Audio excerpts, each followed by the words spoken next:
Nagsanib puwersa ang MQuest at De La Salle University Dasmariñas sa pagtuturo ng fact-checking sa mga kabataan lalo ngayong panahon ng halalan. Para bigyan ng mukha ang balita, Mobile Journal, Amy Atienza. Selyado na ang partnership ng MQuest Holdings at De La Salle University Dasmariñas para sa Think Ka Muna, isang Media and Information Literacy Sustainability Program para sa mga estudyante. Para patuloy na maipakilala ang kahalagahan ng Media and Information Literacy sa mga paaralan, binuo ng MediaQuest Holdings ang Think Ka Muna, na may layuning mapalawak ang knowledge sharing sa pagitan ng mga estudyante, mapayaman ang kanilang kakayahan sa mga real-world problems at maipakita ang kahalagahan ng pananaliksik. This agreement establishes a framework for joint initiatives in research, capacity building, and knowledge sharing through a 3-year partnership between De La Salle University Dasmariñas and MediaQuest Holdings.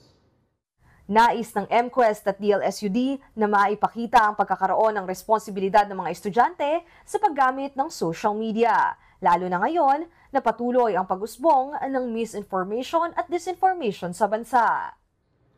In the rapidly evolving digital landscape, the ability to discern truth from falsehood and to engage responsibly online is no longer a mere advantage. It is a necessity, and this partnership recognizes the vital role that education plays in equipping our youth with these essential skills. Plano na rin ng DLSUD na maisama ang Think Ka Muna initiatives sa curriculum ng kanilang high school subjects. It's true that we will be integrating this partnership with our curriculum with regards to media and information literacy, with our contemporary Philippine arts from the region, and the research subjects. And we have recognized the need for it. While I think gone are the days when schools will work alone and consider others as competitors.